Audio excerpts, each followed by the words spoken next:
Québec, les galas amateurs de sports de combat se sont multipliés. En même temps, se sont créées différentes ligues pour organiser ces combats. Chaque ligue a ses championnats et des ceintures pour ses champions. Malgré tout, il n'y a pas encore de fédération nationale pour encadrer le sport amateur. Chaque année, on présente au-delà d'1 millier de combats amateurs de toutes sortes. Mais qui sont ces combattants et combattantes? J'ai fini mes études, j'ai fait un cours à l'école de construction. Je commence à travailler, là, je vais être conseiller financier. Je suis psychologue pour le service correctionnel. J'étudie en gestion de commerce.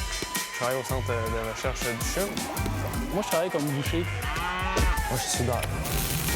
Je suis assistant cuisinier. Je suis agent de sécurité. Non, je suis anthropologue. En fait, j'ai fait de la boxe à 16 ans, j'ai pas trop aimé ça, puis là, j'ai vu les UFC, puis ça me tentait de faire ça. J'ai tout le temps aimé ça me battre. Ouais. Alors maintenant, pour notre représentant. Quand j'ai vu du MMA la première fois, j'ai dit à moi-même que si, mettons, il y a un vrai fight, là, ça va ressembler à ça.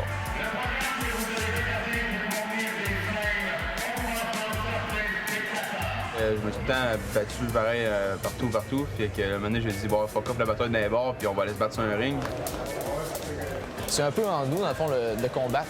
Dans le sens où tout le monde s'est déjà chamaillé quand on était jeune. Puis d'être le meilleur à se battre, c'est comme un petit peu... c'est quelque chose qui est tout en nous, je crois.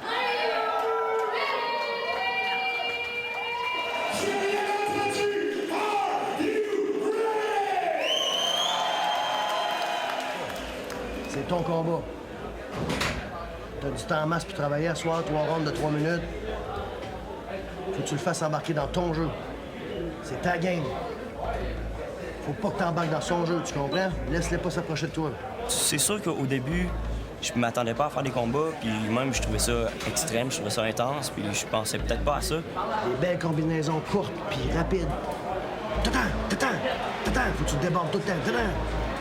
Puis avec le temps, je me suis rendu compte que je pense que j'avais pas mal tout ce qu'il fallait pour être capable au moins juste d'y aller faire un combat pour le plaisir.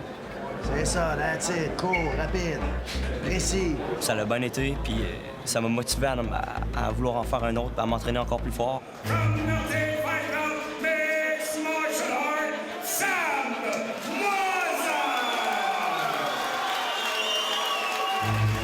J'ai toujours voulu, depuis que je suis tout jeune, d'embarquer dans un ring, de faire des combats.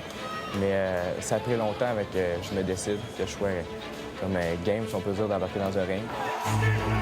Dans le gym, dans le sparring avec vos amis, vos collègues, etc., c'est une affaire. Vous faites un effort, mais c'est pas un effort total, c'est pas un défi total. Oui, je m'entraîne fort de mon côté, mais personne ne le sait, ça. Fait que, avec un événement comme ce soir, un combat, je peux montrer un peu où je me situe par rapport aux autres. Au bout d'une douzaine d'heures d'entraînement par semaine, tu arrives à ton combat, après ton combat, c'est ta récompense, c'est ta paye. Je vais voir jusqu'où que je peux aller. Je me suis pas entraîné pour rien. Je me suis entraîné justement pour me battre ce soir. Je suis partie avec l'idée de faire un combat. Quand j'ai commencé, j'ai mis le pied sur le tatami. Je me suis dit, moi, je viens ici pour combattre. La piqûre m'a pogné tout de suite, le fait d'être dans le ring devant du monde, entendre son nom, entendre le monde huer, nous encourager, puis d'avoir l'adrénaline vraiment dans le tapis. Monter l'adrénaline extrême. L'adrénaline. J'aime l'adrénaline. L'adrénaline. C'est de l'adrénaline. La montée d'adrénaline. L'adrénaline. T'as jamais eu une adrénaline quand même dans ta vie? T'as jamais... T'as 500 personnes qui crient ton nom. Les 10 premières secondes avec la cloche sonne, là, c'est inexplicable. Je sais pas, c'est indescriptible, sérieusement. Je peux même pas le décrire. T'arrives sur le ring, t'oublies tout. Je me sens vivant, je me sens dans ma bulle, je me sens... Wow, comment je me sens? J'aime ça, là, ça me libère. J'embarque avec un sourire. Beaucoup de stress, beaucoup de nervosité, c'est normal, on se bat. On n'est pas pour faire de la vaisselle puis se coller. Avant, on a des petites craintes, on connaît pas l'adversaire, on sait pas c'est qui. Un coup sur le ring, tout est tombé. Tout s'éteint. Un coup que la cloche sonne, tout ce que je vois, c'est mon adversaire. Un coup qu'on est monté dans le ring puis que la cloche est sonnée, il n'y a aucune peur.